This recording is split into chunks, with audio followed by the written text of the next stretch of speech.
Hi കൂട്ടുകാരെ, പുതിയൊരു വീഡിയോയിലേക്ക് എല്ലാവർക്കും സ്വാഗതം. അങ്ങനെ ഇനി സൂര്യയുടെ മുറപ്പെണ്ണ് വരുന്നുണ്ട് കേട്ടോ, അതായത് പത്മയുടെ ആങ്ങള. അത് വരുമ്പോഴാണ് കേട്ടോ നന്ദിനിയുടെ യഥാർത്ഥ ആ ഒരു സ്വഭാവം എന്തെന്ന് പുറത്ത് കാണുന്നത് കേട്ടോ. അങ്ങനെ സൂര്യയാണെങ്കിലോ സൂര്യയുടെ അമ്മാവനെ ചെറുപ്പത്തിൽ കണ്ടതാണ്. അവരാണെങ്കിലോ UK ആയിരിക്കും. അവരങ്ങോട്ടേക്ക് പോയതിന് ശേഷം പിന്നീട് അങ്ങോട്ടേക്ക് വന്നിട്ടൊന്നും ഉണ്ടാവില്ല. അങ്ങനെ ഒരു ദിവസം അതിരാവിലെ എണീറ്റ പാട് ഹോളിൽ നിന്ന് കാണാം പടക്കം പൊട്ടുന്ന സൗണ്ട് കേട്ടോ. ഇത് കേൾക്കുന്നതിനോടുകൂടി എല്ലാവരും അകത്തോട്ട് ഓടി വരികയാണ്. അപ്പോൾ സൂര്യയാണെങ്കിലോ നന്ദിനിയോട് പറയണം, ആരാടോ പടക്കം പൊട്ടിക്കുന്നത്. അപ്പോൾ നന്ദിനി പറയാൻ അറിയില്ല സൂര്യ സാറിന് ഈ അപകടം പറ്റിയതിന് ശേഷം ഇങ്ങനെയുള്ള സൗണ്ട് കേൾക്കുന്നത് തന്നെ എനിക്ക് പേടിയാണ്. അപ്പോഴേക്കും പത്മ പറയണേ, ഈ വീട്ടിനുള്ളിൽ വീണ്ടും പടക്കം പൊട്ടലോ, ഇത്രമാത്രം ധൈര്യം ഈ അളകനന്ദയിൽ ഈ പത്മ താമസിക്കുമ്പോൾ ആർക്കാണ് അതിന് തൻ്റെ ഇടം എന്നൊക്കെ പറഞ്ഞിട്ട് പത്മ ഓടിക്കൊണ്ട് റൂമിൽ നിന്ന് താഴോട്ട് വരികയാണ് കേട്ടോ. അപ്പോഴേക്കും വിജയും വേദ അതുപോലെ ഇന്ദ്രജ ഇതിപ്പോൾ ആരാണ് വീടിനുള്ളിൽ പടക്കം പൊട്ടിക്കുന്നതെന്ന് പറഞ്ഞിട്ട് അവരെല്ലാവരും ഓടി വരുമ്പോൾ രാജു എത്തിയിരിക്കുന്നു കേട്ടോ. അങ്ങനെ നോക്കുമ്പോൾ കാണുന്ന കാഴ്ച പടക്കം പൊട്ടി അവിടെ ആകെ പുകയായിരിക്കും കേട്ടോ. ഇത് കാണുന്നതിനോടുകൂടി ഇവർ പറയണം, ആരാണ് ഇവിടെ ഇങ്ങനെ പടക്കം പൊട്ടിച്ചത്, ഈ അകത്ത് വെച്ച് പടക്കം പൊട്ടിക്കാനുള്ള ധൈര്യം ആർക്കാണ്, ഈ വീട്ടിൽ എന്തെല്ലാം ഉപകരണങ്ങളുണ്ട്, എന്തിന് കറണ്ട് പോലും ഉണ്ട്, പ്രശ്നങ്ങൾ ഉണ്ടാവുമല്ലോ, ഇതാരാ ചെയ്തതെന്ന് പറഞ്ഞ് നന്ദിനിയുടെ നേർക്ക് ഇങ്ങനെ പത്മ എടുക്കണം കേട്ടോ. അപ്പോൾ ഈ വീട്ടിൽ എന്തും ചെയ്യാനുള്ള അധികാരം അമ്മയുടെ മകനാണല്ലോ എന്നിങ്ങനെ ഇന്ദ്രജ പറയാം. അപ്പോഴേക്കും സൂര്യക്ക് ദേഷ്യം പിടിക്കണം കേട്ടോ. അതേ വായിൽ തോന്നിയത് വിളിച്ച് പറഞ്ഞാലുണ്ടല്ലോ, നിന്നെ ഈ വീട്ടിൽ വെച്ചേക്കരുതെന്ന് കരുതിയതാണ്. പിന്നെ നിൻ്റെ അമ്മയ്ക്ക് നീ ചെയ്യുന്ന ഇതൊന്നും മനസ്സിലാവുന്നില്ലല്ലോ. ഇന്നല്ലെങ്കിൽ നാളെ നിൻ്റെ യഥാർത്ഥ മുഖം നിൻ്റെ അമ്മ കാണും. അപ്പോൾ അവർ നിന്നെ ഇവിടെ നിന്ന് വലിച്ച് പുറത്തിടുന്നൊക്കെ പറയാം. അപ്പോഴേക്കും യതീന്ദ്രൻ പറയാം, മതി മതി ഈശ്വര, തലക്ക് ഭ്രാന്ത് പിടിക്കുന്നുണ്ട്. ഇവിടെ ഏത് സമയം സദാസമയം വഴക്കാണ്, ഒന്ന് നിർത്തുന്നുണ്ടോ, എനിക്കിത് കേൾക്കാനേ വയ്യ എന്ന് പറഞ്ഞ് ഒച്ചയെടുക്കുകയാണ് കേട്ടോ. അപ്പോൾ ഈ സമയം കാണാം പുറത്ത് നിന്ന് പടക്കം അങ്ങനെ ചട്ടുപിടുന്നതിന് പൊട്ടുന്നത്. അത് കേൾക്കുന്ന ഇവരെല്ലാവരും ഞെട്ടിപ്പോവാണ്. ഈശ്വര, ഈ വീട്ടിൽ വീണ്ടും പടക്കം പൊട്ടുന്നു, ഈ വീട്ടിലെ അംഗങ്ങളെല്ലാം ഉള്ളിലുണ്ടല്ലോ, പിന്നെ ആരാണിത് പൊട്ടിച്ചത് എന്നാ സംസാര വിഷയമായി കേട്ടോ. അങ്ങനെ അവരെല്ലാവരും അങ്ങ് മുറ്റത്തോട്ട് ഓടിച്ചെല്ലാണ്. അപ്പോൾ കാണാൻ നിറച്ച് പടക്കം പൊട്ടിച്ച് അവിടെ ചട്ടുപിടുന്നതിന് നിർത്താതെ പൊട്ടിക്കൊണ്ടിരിക്കുകയാണ്. നിറച്ച് പുകയുമാണ്. ആ പുകയുടെ ആ ഒരു ഇതിൽ ആരെയും കാണുന്നില്ല. എന്നാൽ ഈ സൂര്യയും അതുപോലെ പത്മയും ഇന്ദ്രജയും അതുപോലെ തന്നെ യതീന്ദ്രനും കൂടി മുന്നിലോട്ട് ഓടി വരുമ്പോൾ മുകളിൽ നിന്ന് കാണാൻ കുറേ പൂക്കൾ ഇവരുടെ തലയിലോട്ട് വീഴുന്നിട്ടാണ്. അപ്പോൾ ഈ സമയം ഇതെന്താ, അപ്പോൾ ഇത് റോസ് മഴയാ, ഈ സാധാരണ മഴയൊക്കെ കണ്ടിട്ടുണ്ട്, ഇതെന്താ റോസ് മഴ എന്നൊക്കെ വിജയ് പറയാൻ കേട്ടോ. റോസാപ്പൂക്കൾ ആകാശത്ത് നിന്ന് വീഴും. അപ്പോൾ ഇവർ 3 പേരും മുകളിലോട്ട് നോക്കുമ്പോൾ അവിടെ ആരെയും കാണാനില്ല. എന്നാൽ ഈ പൂക്കളെല്ലാം തൻ്റെ തലയിലോട്ട് വീണിരിക്കുന്നു. ഇവർക്ക് എന്താ സംഭവം എന്ന് മനസ്സിലാവുന്നില്ല. ഇവരെല്ലാവരും ആകെ പരിഭ്രാന്തിയാവുകയാണ്. അപ്പോൾ ആത്മ പറയണേ, ഇതൊക്കെ ആരാണ് ഈ വീട്ടിൽ കാട്ടിക്കൂട്ടുന്നത്, ആരാണെന്ന് മനസ്സിലാവുന്നില്ല. അതേ സൂര്യ, നിൻ്റെ വിളച്ചിൽ നിർത്തി, ഇവിടെ നീ ഓരോ ദിവസവും ഓരോന്ന് കാട്ടണം. ഏട്ട ഇവിടെ നിന്ന് സൂര്യക്ക് ദേഷ്യം പിടിക്കുക. സൂര്യ പറയണം, നിങ്ങൾ എന്തോന്നാ ഈ പറയുന്നത്, എനിക്ക് പോലും അറിയില്ല, എൻ്റെ തലയിലോട്ട് ഇത് വീഴുമ്പോൾ ഞാൻ എന്തിനാ നിങ്ങളെ റോസാപ്പൂവിൻ്റെ ഇതൾ കൊണ്ട് നിങ്ങളെങ്ങനെ പൂജിക്കുന്നതെന്നൊക്കെ പറഞ്ഞ് സൂര്യ ആ ഒരു വൃത്തികെട്ടല്ല, അത്രയും ദേഷ്യമാണല്ലോ സൂര്യക്ക്. കാരണം ഈ ഒരു അപകടം പറ്റിയതിൽ സൂര്യക്ക് ഏറ്റവും കൂടുതൽ ദേഷ്യം പത്മയോടാവുകയാണ്. തൻ്റെ നന്ദിനിയെ അത്രത്തോളം ഇട്ട് പീഡിപ്പിച്ചത് സൂര്യ അറിയുകയാണ്. അങ്ങനെ ആ സമയം കാണാം ഒരു കയ്യടി ശബ്ദം കേൾക്കുന്ന കേട്ടോ. അപ്പോൾ കാണാം ഇങ്ങനെ ഒരാളിങ്ങനെ ആ പുകമറയത്ത് ഇങ്ങനെ നിൽക്കുന്നത്. അപ്പോൾ സൂര്യ ഉടൻ തന്നെ ആരാണത്? അപ്പോഴേക്കും പത്മ പറയണേ, ആരാണ് എൻ്റെ വീട്ടിൽ ഇത്രയും ധൈര്യത്തോടു കൂടി ഇതെല്ലാം ചെയ്തത്, ആരാണത്, ഇത് അളകനന്ദയിലെ പത്മയുടെ വീട്ടിൽ ഇങ്ങനെയൊക്കെ ചെയ്യാൻ ആർക്കാണ് കഴിവുണ്ടായതെന്ന് പറഞ്ഞിട്ട് നേരെ മുന്നിലോട്ട് ചെല്ലുമ്പോൾ തൻ്റെ ആങ്ങളെ കേട്ടോ. ഒരു നിമിഷത്തേക്ക് പത്മ ഷോക്കടിക്കുകയാണ്. ഇതേസമയം യതീന്ദ്രനും വന്നപ്പോൾ യതീന്ദ്രനും എത്രയോ കാലങ്ങൾക്ക് ശേഷം പത്മയുടെ ആങ്ങളെ കാണുമ്പോൾ പറയാൻ വാക്കുകളില്ലാതെ യതീന്ദ്രനാകെ നിൽക്കുകയാണ് കേട്ടോ. എന്നാൽ സൂര്യക്കും ഇന്ദ്രജയ്ക്കൊന്നും ആളെ മനസ്സിലായിട്ടില്ല. ആ സമയം പത്മ, എന്താടോ ഇത്രയും കാലത്തിന് ശേഷം, വർഷങ്ങൾക്ക് ശേഷം എന്നെ നീ കണ്ടപ്പോഴും നിനക്ക് എന്നോട് മിണ്ടാൻ കഴിയില്ലേ എന്ന് ചോദിക്കാൻ. അത് കേട്ടോടും തന്നെ പത്മ പെട്ടെന്ന് ഏട്ടാ എന്ന് പറഞ്ഞിട്ട് തൻ്റെ ഏട്ടനെ പോയി കെട്ടിപ്പിടിക്കുകയാണ്. ഈ സമയം പത്മേ എന്തുണ്ട് നിൻ്റെ വിശേഷങ്ങൾ? നിനക്ക് കുഴപ്പമൊന്നുമില്ലല്ലോ?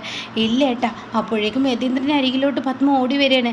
ഇതേ നിങ്ങൾക്ക് ഇവനെ മനസ്സിലായില്ലേ? ഇത് എൻ്റെ ഏട്ടൻ, UK ഉണ്ടായിരുന്ന എൻ്റെ ഏട്ടൻ. ഓ ഇവനോ എന്ന് പറഞ്ഞിട്ട് അവരുടെ പേര് പറയുന്നുണ്ട്. അപ്പോൾ പേരെന്തായാലും റീമേക്കിലെ പേരാവില്ല മലയാളത്തിൽ. അങ്ങനെ ആ പേര് പറയുന്നുണ്ട് കേട്ടോ. അപ്പോൾ ഉടൻ തന്നെ എടോ തന്നെ കണ്ടിട്ട് എത്ര നാളായി സൂര്യ, നീ ആകെ മാറിയല്ലോ. അപ്പോൾ ഉടൻ തന്നെ സൂര്യ അമ്മാവ എന്ന് പറഞ്ഞിട്ട് ഇങ്ങനെ നിൽക്കുന്നുണ്ട് കേട്ടോ. ഏട്ടന് എത്ര പെട്ടെന്ന് മനസ്സിലായി? പത്മേ, എനിക്കൊരു മോനേ ഉള്ളൂ, അതുകൊണ്ട് എനിക്ക് നന്നായി അറിയാം. പിന്നെ ഇന്ദ്രജ പണ്ടും ഇങ്ങനെയൊക്കെ തന്നെയാണ് ഇന്ദ്രജയുടെ മുഖം. ഇവളതാണ്. വേദ എവിടെ? ആ കുസൃതിപ്പെണ്ണ് എവിടെ എന്ന് ചോദിക്കുന്നുണ്ട് കേട്ടോ.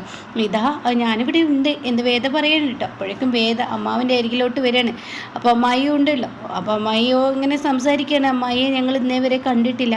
നിങ്ങൾ എന്നെ കണ്ടിട്ടില്ലെങ്കിലും നിങ്ങളുടെ ചെറുപ്പകാലത്ത് ഞങ്ങൾ നാട്ടിൽ നിന്ന് പോയതാണ്. പിന്നീട് ബിസിനസ്സും കാര്യങ്ങളും പഠിപ്പും അങ്ങനെയുള്ളതൊക്കെ ആയതുകൊണ്ട് അവിടെ തന്നെ അങ്ങ് കൂടി. പിന്നെ ഇവിടെ ഇപ്പോൾ ആരും പറയാൻ ആരുമില്ലല്ലോ, ബന്ധങ്ങളൊന്നുമില്ല. അമ്മയും അച്ഛനൊക്കെ മരിച്ചു.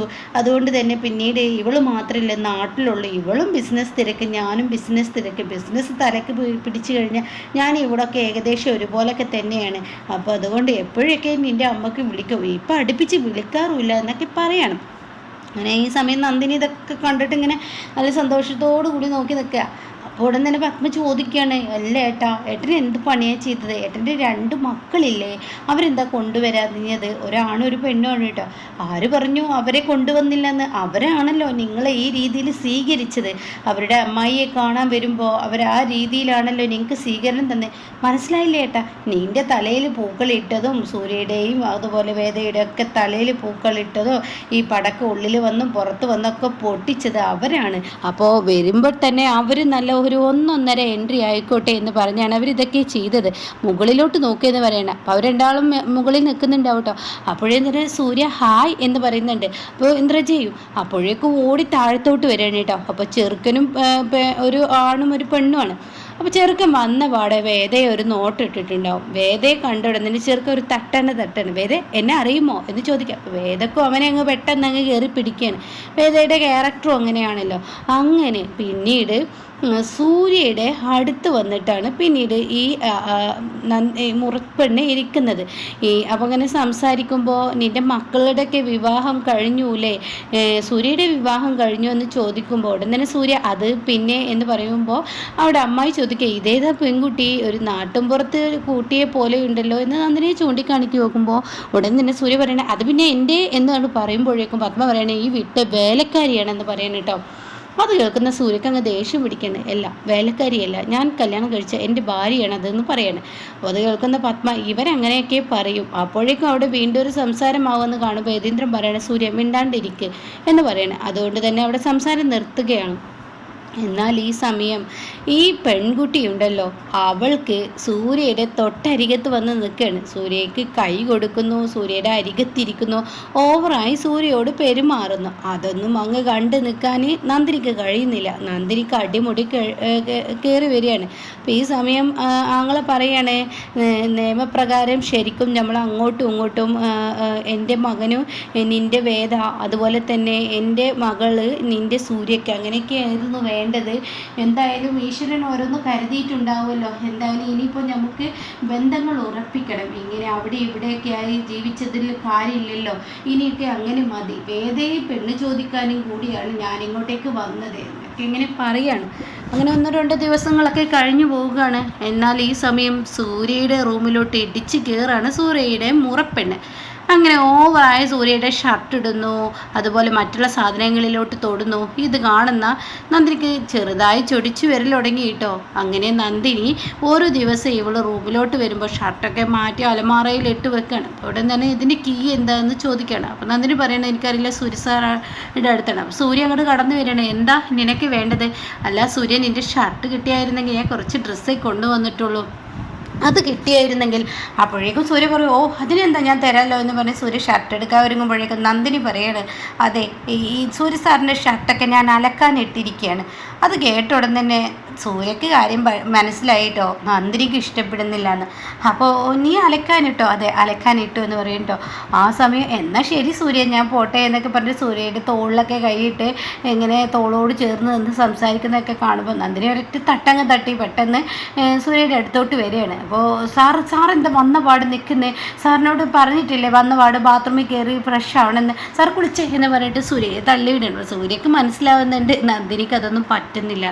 എന്നാൽ ഈ സമയം അവളവിടെ നിന്നും പോകുമ്പോൾ ഉടൻ തന്നെ, അതെ ഞാൻ ഒരു കാര്യം പറയട്ടെ, സൂര്യ സാർ നിൻ്റെ ചെറുക്കൻ തന്നെയായിരിക്കും, പക്ഷേ നിയമപരമായും അതുപോലെ തന്നെ നാട്ടുകാരെ സാക്ഷിയായും എൻ്റെ കഴുത്തിൽ കെട്ടിയ താലിയാണ്. അതുകൊണ്ട് നിങ്ങൾ ഈ സൂര്യ സാറുമായുള്ള ഈ ഓവർ സ്വാതന്ത്ര്യമുണ്ടല്ലോ, അതായത് ഷർട്ട് ഇടുക, തോളിൽ കയറി കിടക്കുക, ഉമ്മ വെക്കാൻ കാട്ടിക്കൂട്ടുക, അതുപോലെ ഞങ്ങളുടെ റൂമിലോട്ട് ഇടക്കിടക്കുള്ള ഈ ഇടിച്ച് കയറൽ, ഞങ്ങളൊരു ഭാര്യ ഭർത്താക്കന്മാരായി ജീവിക്കുന്നവരാണ്.